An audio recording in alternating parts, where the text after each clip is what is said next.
You want to be a good partner. You want to love deeply. You want to show up. You want to be the man she deserves. So you give. You compromise. You put her first. You drop your plans to meet hers.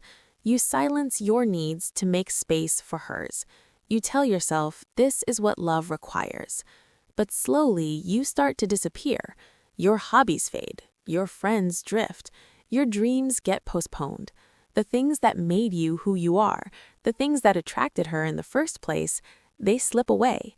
You wake up one day and do not recognize the man in the mirror. You are a good partner, but you are no longer a whole man. Subscribe if you want to understand the machinery behind your own mind. Here is a hard truth. Losing yourself is not love.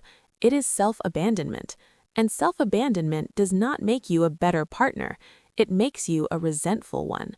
The man who gives everything eventually has nothing left to give. The man who sacrifices his identity becomes a shell, and shells cannot love. They can only perform. If this resonates, hit subscribe, because you need a reminder that the best partner is not the one who gives everything. It is the one who remains whole. There is a difference between healthy compromise and self-abandonment. Healthy compromise is when you adjust without losing your core. You watch her movie tonight and she watches yours tomorrow. You go to her family event and she supports your time with friends. You shift, but you do not break. Self-abandonment is when you give up what matters to you to avoid conflict or please her. You stop seeing your friends. You stop pursuing your goals. You stop speaking your truth. You become a version of yourself that she did not fall in love with. The tragedy is that self-abandonment does not create gratitude. It creates contempt. She does not respect the man who has no spine. She may not say it, she may not even know it, but something in her loses respect when you lose yourself. Attraction is not built on sacrifice. It is built on self-possession.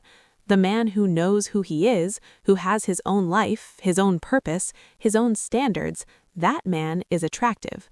The man who bends until he breaks is not. So how do you grow in a relationship without losing yourself? First, you maintain your non-negotiables. These are the activities, relationships, and practices that keep you grounded. The gym, the hobby, the weekly call with your brother, the morning routine. These are not optional. They are the foundation of your identity. A good partner does not ask you to give them up, and if she does, that is a red flag, not a request. Second, you keep your friends. Many men let their friendships wither when they enter a relationship. They assume their partner should be everything. But no one person can be everything. You need male friends. You need people who knew you before. You need perspectives that are not filtered through romance. Do not abandon your friendships. They are part of your anchor system.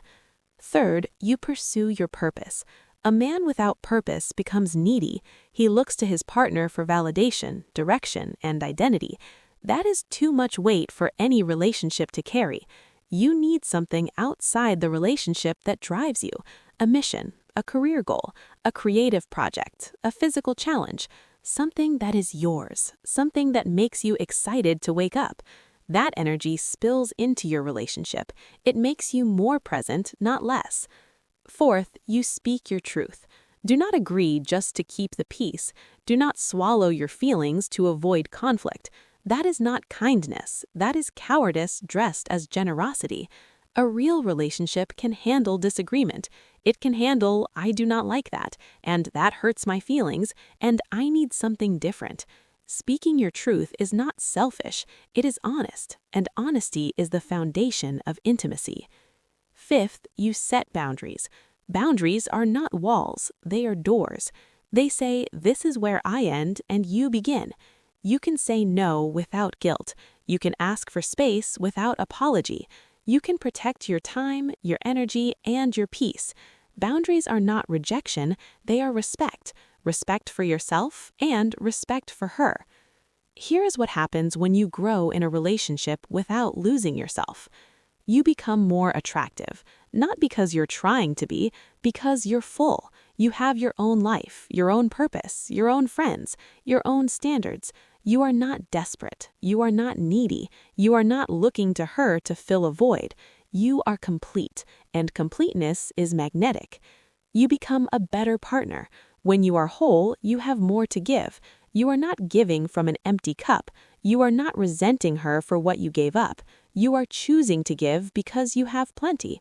Your love becomes generous instead of transactional. You become more resilient.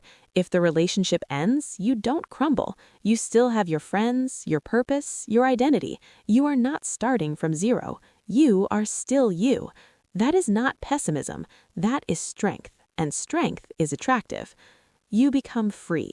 Free to love without losing yourself. Free to give without resentment. Free to be close without being consumed. The relationship is a part of your life, not your entire life, and that is how it should be. The best version of you is not the man who sacrifices everything for love. It is the man who brings his whole self to love.